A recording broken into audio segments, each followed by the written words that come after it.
Welcome back to clean news MP. चलिए देखते हैं मध्य प्रदेश की 25 फटाफट बड़ी खबरों को। इससे पहले आप न्यूज को कहां से देख रहे हैं, हमें कमेंट में बताना बिल्कुल ना भूलें। साथ ही हमारे फेसबुक पेज को भी फॉलो करें। फेसबुक पेज का लिंक डिस्क्रिप्शन में दिया गया है। कक्षा 6 में प्रवेश की प्रक्रिया शुरू। 27 फरवरी को परीक्षाएं जिलों में होगी आयोजित। मध्य प्रदेश के छात्रों के लिए काम की खबर है। अनुसूचित जाति विकास विभाग के द्वारा शासकीय ज्ञानोदय आवासीय विद्यालयों में वर्ष 2022-23 सत्र के लिए प्रवेश की प्रक्रिया शुरू हो गई है। कक्षा 6 में प्रवेश के लिए 15 जनवरी से ऑनलाइन आवेदन पत्र प्राप्त करने का कार्य प्रारंभ हो गया और आगामी 5 फरवरी को शाम 5 बजे तक ऑनलाइन आवेदन पत्र प्राप्त किए जाएंगे। इसकी परीक्षा 27 फरवरी 2022 को होगी। ये परीक्षाएं समस्त जिला मुख्यालयों पर आयोजित की जाएंगी। मध्य प्रदेश में सहकारिता आंदोलन को मजबूती देने के लिए बनेगी सहकारी नीति। प्रधानमंत्री नरेंद्र मोदी के सहकारिता से विकास के मंत्र पर चलने के लिए शिवराज सरकार पहली बार प्रदेश में सहकारी नीति बनाने जा रही है। इसके माध्यम से सहकारी समितियों को सदस्यों के प्रति जवाबदेह बनाने, नवाचार करके रोजगार के अवसर बनाने पर विशेष ध्यान केंद्रित किया जाएगा। साथ ही जनजातीय वर्ग के व्यक्तियों को सहकारिता से जोड़ने, संस्थाओं के उत्पादों की मार्केटिंग और ब्रांडिंग की कार्य योजना बनाई जाएगी। किसानों को सहायता राशि के साथ दिया जाएगा 25% एडवांस फसल बीमा क्लेम। पिछले दिनों हुई बारिश और ओलावृष्टि से किसानों की रबी फसलों को काफी नुकसान हुआ है। ऐसे में राज्य सरकारों के द्वारा सर्वे कार्य प्रारंभ किया जा चुका है। राज्य सरकारों के द्वारा किसानों को हुए इस नुकसान की भरपाई के लिए सहायता राशि एवं बीमित किसानों को प्रधानमंत्री फसल बीमा योजना की राशि दी जाएगी। मध्य प्रदेश में मुख्यमंत्री श्री शिवराज सिंह चौहान ने कल 18 जनवरी तक फसल क्षति का आकलन करने के निर्देश दिए। साथ ही उन्होंने किसानों को जल्द ही सहायता राशि देने की बात कही। रोल नंबर नाम गलत लिखने से रुके डीएवीवी इंदौर के रिजल्ट। 2000 छात्र छात्राएं परेशान। स्नातक और स्नातकोत्तर पाठ्यक्रम की परीक्षा देने वाले 2000 से ज्यादा विद्यार्थियों के रिजल्ट अटक गए। रोल नंबर और नाम गलत लिखने के चलते ये स्थिति बनी। रोजाना सैकड़ों की संख्या में छात्र छात्राएं देवी अहिल्या विश्वविद्यालय में अधिकारियों के चक्कर काटने को मजबूर हैं। रिजल्ट रुके होने की वजह से अधिकारियों ने मूल्यांकन केंद्र से जानकारी मांगी। यहां तक प्रत्येक कोर्स में रुके रिजल्ट का डेटा मांगा है। मध्य प्रदेश में 10वीं 12वीं की प्री बोर्ड परीक्षा को लेकर आई है ये बड़ी खबर। कोरोना की तीसरी लहर के कारण मध्य प्रदेश में 10वीं और 12वीं क्लास के pre board examination take home pattern पर लिए जाएंगे। इस संबंध में जबलपुर के जिला शिक्षा अधिकारी डॉक्टर घनश्याम सोनी ने बताया कि परीक्षा का टाइम टेबल यथावत रहेगा और परीक्षाएं 20 जनवरी से शुरू होंगी। वहीं उन्होंने कहा कि व्यवस्था सरकारी स्कूल के लिए होगी। निजी स्कूल अपनी सुविधा से प्री बोर्ड के एग्जाम लेंगे। फिलहाल मध्य प्रदेश में 31 जनवरी तक के लिए स्कूल बंद कर दिए गए हैं। शिवराज सरकार की बड़ी तैयारी। हाउसिंग बोर्ड को सौंपा जिम्मा। 13 जिलों को मिलेगा लाभ। नए साल 2022 में प्रदेश की शिवराज सरकार ने बड़ा फैसला लिया। शिवराज सरकार ने हाउसिंग बोर्ड को बड़ी जिम्मेदारी सौंपी। इसके तहत बोर्ड 455 करोड़ की लागत के आयुष मिशन के लिए 13 जिलों में निर्माण कार्य करेगा। इसके तहत हर जिले के लिए 35 लाख रुपए प्रति विंग स्वीकृति दी गई। इसके अलावा ग्वालियर स्थित फार्मेसी कॉलेज के लिए 94,94,000 की राशि स्वीकृत की गई है। उत्तर प्रदेश में चुनाव आचार संहिता। ग्वालियर से गुजरने वाली ट्रेन के यात्रियों की चेकिंग।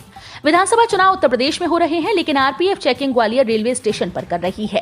खास बात यह है कि तकरीबन सभी उन ट्रेन में आरपीएफ चेकिंग कर रही है जो आगरा या झांसी की ओर जा रही हैं।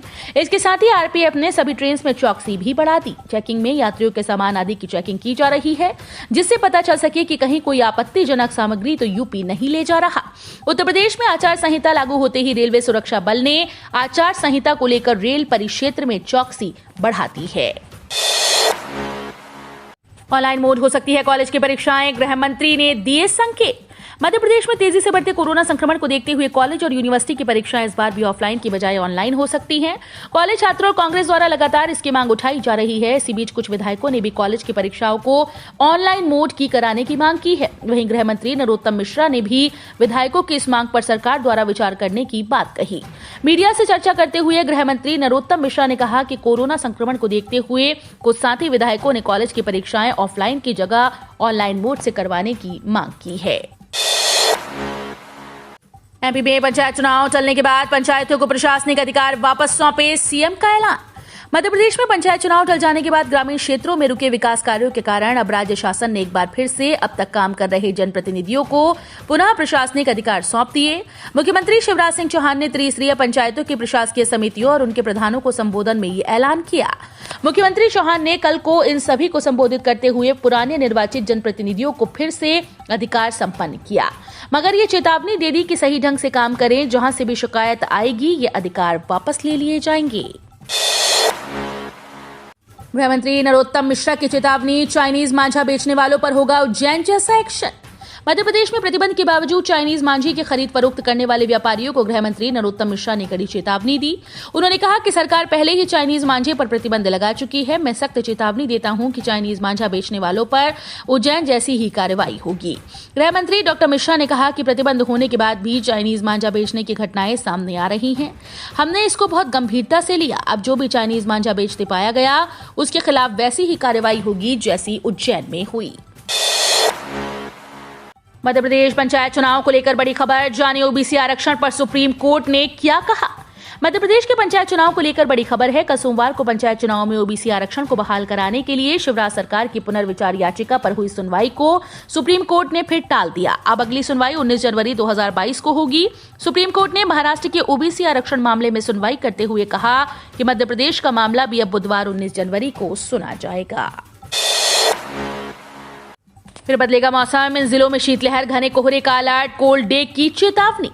मौसम विभाग के अनुसार 18 जनवरी को भी एक तीव्र आवृत्ति वाले पश्चिमी विक्षोभ के उत्तर भारत में प्रवेश करने की संभावना है, जिसके चलते वातावरण में नमी बढ़ने से बादल छाएंगे और कहीं कहीं गरज चमक के साथ बौछारें भी पड़ सकती हैं। जम्मू कश्मीर में अगले 48 घंटों में एक नया पश्चिमी विक्षोभ आने के संकेत हैं, जिससे हवाओं का रुख पश्चिम हो जाएगा और राजस्थान में चक्रवातीय घेरा विकसित होगा, जिससे फिर से बारिश के आसार बन सकते हैं। 21 से 23 जनवरी के बीच बारिश हो सकती है। बारिश के होने के बाद फिर से ठंड का दौर आएगा, जिससे कड़ाके की ठंड होगी। बीयू की परीक्षा, ऑफलाइन परीक्षाएं, 50 से ज्यादा पॉजिटिव, विरोध तेज। कोरोना के बढ़ते संक्रमण के बीच कॉलेजेस में पढ़ने वाले छात्र भी पॉजिटिव होने लगे। इसी बीच ऑफलाइन परीक्षाओं ने उनकी मुश्किलें और बढ़ा दी। बीयू से जुड़े परीक्षा केंद्रों पर छात्र पॉजिटिव मिल रहे हैं। ऐसे में छात्रों ने भी ऑफलाइन परीक्षाओं का विरोध शुरू कर दिया। हिंदी विश्वविद्यालय की परीक्षाओं का भी ऑफलाइन संचालन हो रहा है। बीयू के अधिकारियों के मुताबिक भोपाल सहित होशंगाबाद व आसपास के क्षेत्रों के परीक्षा केंद्रों में भी छात्रों के पॉजिटिव होने की जानकारी मिल रही है। मध्य प्रदेश सरकार का स्कूल बंद करने का निर्णय गलत, फिर शुरू करें। सरकार के 30 जनवरी तक स्कूल बंद करने के निर्णय का MP board private school association ने विरोध किया। एसोसिएशन के गोपाल सोनी और अभिषेक शिंदे ने सोमवार को एक पत्रकार वार्ता में कहा कि मुख्यमंत्री के द्वारा लिए गए फैसले, जिसमें सभी विद्यालयों को दिनांक 15 जनवरी से 31 जनवरी तक अचानक बंद करने का आदेश जारी कर दिया गया, हम इसका विरोध करते हैं। उन्होंने इसे अनैतिक, अलोकतांत्रिक और एक तरफा आदेश करार दिया। मुख्यमंत्री के द्वारा लिए गए इस फैसले से संचालक, शिक्षक, अभिभावक और छात्रों का बहुत बड़ा नुकसान होगा। आईआईएम इंदौर के पीजीपी एचआरएम कोर्स का औसत पैकेज 20 लाख और उच्चतम 30 लाख रुपए। भारतीय प्रबंध संस्थान इंदौर में मानव संसाधन प्रबंधन में स्नातकोत्तर पाठ्यक्रम पीजीपी एचआरएम और post graduate programme in human resource management का फाइनल प्लेसमेंट पूर्ण हुआ। प्लेसमेंट प्रक्रिया में 20 से अधिक नियोक्ताओं ने पीजीपी एचआरएम के 35 छात्रों को मानव संसाधन क्षेत्र में प्रतिष्ठित भूमिकाओं की पेशकश की। इसमें औसत पैकेज 20 लाख और उच्चतम 30 लाख रुपए रहा। जल्द आ रही देश की पहली ओमिक्रॉन वैक्सीन, एमआरएनए प्लेटफॉर्म पर बन रहा टीका। भारत के पास जल्द ही कोरोना महामारी के खिलाफ अपनी पहली मैसेंजर या एमआरएनए वैक्सीन होगी। जिनोवा बायोफार्मास्यूटिकल्स इन वैक्सीन के तीसरे चरण का ट्रायल पूरा करने जा रहा है और कंपनी ने हाल ही में दूसरे चरण के ट्रायल का डेटा फार्मा रेगुलेटर को सौंपा है। सूत्रों के मुताबिक ड्रग्स कंट्रोलर ऑफ इंडिया की एक्सपर्ट कमेटी जल्द ही डेटा की समीक्षा करेगी। प्रदेश अध्यक्ष ने बेटियों पर आधारित कांग्रेस के नारे को लिया आड़े हाथों। कांग्रेस पार्टी के महासचिव और यूपी प्रभारी प्रियंका गांधी वाड्रा ने हाल ही में नया नारा दिया, जिसको लेकर भाजपा के प्रदेश अध्यक्ष ने कांग्रेस पर जमकर हमला बोला। आगे उन्होंने कहा कि लोगों में फूट डालने की कांग्रेस की पुरानी आदत है, इसलिए वो लड़कियों को लड़वाने की बात करते हैं। भाजपा की केंद्र और राज्य सरकारों ने लड़कियों को पढ़ाने की बात करती है। पत्रकार से चर्चा करते हुए बीजेपी प्रदेश अध्यक्ष ने कहा कि कांग्रेस कहती है कि लड़की है तो लड़ सकती है, भारतीय जनता पार्टी तो कहती है कि लड़की है तो पढ़ सकती है। भाजपा की सरकारों ने केंद्र में पीएम मोदी के नेतृत्व में और मध्य प्रदेश के लोकप्रिय सीएम शिवराज सिंह के नेतृत्व में बेटी बचाने से लेकर बेटी को पढ़ाने का अभियान चलाया है। अब नेशनल हाईवे पर बिना रुके दौड़ेगी इलेक्ट्रिक कारें। देश में इलेक्ट्रिक कारों के प्रचलन को बढ़ाने की राह में सबसे बड़ी बाधा पर्याप्त चार्जिंग स्टेशन की सुविधा का न होना है। केंद्र सरकार ने इस समस्या के समाधान के लिए चरणबद्ध तरीके से आगे बढ़ने की नीति को लागू कर दिया। इसके तहत अगले 5 वर्षों के भीतर राज्यों की सभी राजधानी, बड़े शहरों को जोड़ने वाले प्रमुख राजमार्गों व राष्ट्रीय राजमार्गों पर पर्याप्त चार्जिंग स्टेशन लगाए जाएंगे। 31 जनवरी तक नहीं किया ये काम तो नहीं मिलेगा राशन की दुकानों पर पीओएस मशीन से आधार कार्ड को लिंक किया जा रहा है। ये काम 31 जनवरी तक पूरा किया जाना है ताकि अपात्र लोगों का नाम हटाया जा सके। आधार अपडेशन का काम पूरा नहीं होगा तो अगले माह का राशन लेने में दिक्कत का सामना करना पड़ सकता है। सरसों तेल के दाम तेजी से हुए धड़ाम, ग्राहक जल्द कर ले खरीदारी। पेट्रोल डीजल के साथ साथ खाद्य तेल के दाम लगातार बढ़ते जा रहे हैं। इस बीच अगर आप सरसों तेल के खरीदार हैं तो ये खबर आपके लिए बहुत बेहतरीन साबित हो सकती है। 2 से 3 माह पूर्व जो सरसों व सोयाबीन के तेल 7वें आसमान पर थे, उनमें 17 से 22 रुपए तक की कमी आ गई है। बिलासपुर मंडल में ट्रैक का काम शुरू, कई गाड़ियां निरस्त।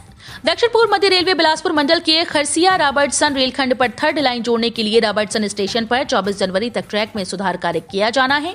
इस वजह से यहां से गुजरने वाली कई ट्रेन को रद्द कर दिया गया। इसमें जबलपुर रेल मंडल से गुजरने वाली कई ट्रेन शामिल हैं। रेलवे से मिली जानकारी के मुताबिक प्री नॉन इंटरलॉकिंग का काम 21 से 24 जनवरी तक नॉन इंटरलॉकिंग का कार्य किया जाना है। इस दौरान पमरी से गुजरने वाली 2 जोड़ी ट्रेन भी निरस्त रहेंगी। एमपी की इन ट्रेन में फिर शुरू हुई एमएसटी की सुविधा। 20 जनवरी तक ये ट्रेन निरस्त, किराया होगा वापस। मध्य प्रदेश के रेल यात्रियों के लिए अच्छी खबर है। पश्चिम रेलवे के एमपी के रतलाम मंडल ने यात्रियों को बड़ी राहत दी। रतलाम मंडल ने विभिन्न स्टेशन से होकर चलने वाली अप डाउन ट्रेन में मासिक सीजन टिकट की सुविधा दोबारा से शुरू की है। ध्यान रहे, गाड़ियों में एमएसटी के लिए अलग से कोच की व्यवस्था नहीं रहेगी और उन्हें अनारक्षित कोच में ही यात्रा करने की सुविधा मिलेगी। मध्य प्रदेश में कोरोना के 6,970 मरीज मिले, 34,000 हुए सक्रिय मामले। मध्य प्रदेश के गृह मंत्री नरोत्तम मिश्रा ने कहा कि पिछले 24 घंटे में कोरोना के 6,970 नए केस आए, जिसमें 83 पुलिसकर्मी शामिल हैं। प्रदेश में कुल एक्टिव केस 34,973 हैं। वर्तमान में कोरोना की संक्रमण दर 9.10% और रिकवरी रेट 94.38% है। कोरोना संक्रमण को देखते हुए कुछ साथी विधायकों ने कॉलेज की परीक्षाएं ऑफलाइन की जगह ऑनलाइन मोड से करवाने की मांग की है। सोने की कीमत हुई कम, नहीं बदले चांदी के रेट। सोने चांदी की कीमतों में जारी उतार चढ़ाव के बीच सोमवार 17 जनवरी 2022 को गुड रिटर्न्स वेबसाइट ने सोने चांदी की कीमतें जारी की। वेबसाइट के मुताबिक सोमवार सुबह सोने की कीमत में गिरावट दर्ज की गई। सोने की कीमत 10 रुपए प्रति 10 ग्राम सस्ते भाव पर ट्रेंड कर रही है। वहीं चांदी की कीमत में कोई बदलाव दिखाई नहीं दिया। चांदी पुराने बंद भाव पर ट्रेंड कर रही है। देश में कोरोना के 2.58 लाख नए केस, पॉजिटिविटी रेट बढ़कर 19.65% हुआ। पिछले 24 घंटे के अंदर देश में कोरोना वायरस के 2.58 लाख नए केस सामने आए, जो बीते दिन की तुलना में कम है। इससे पहले रविवार को 2.71 लाख से ज्यादा नए मामले दर्ज किए गए थे। देश में कोरोना के एक्टिव मरीजों का आंकड़ा अब 16 लाख से ज्यादा हो गया है। स्वास्थ्य मंत्रालय की ओर से जारी ताजा आंकड़ों के मुताबिक फिलहाल कोरोना के एक्टिव मरीज 16,56,341 तक पहुंच गए।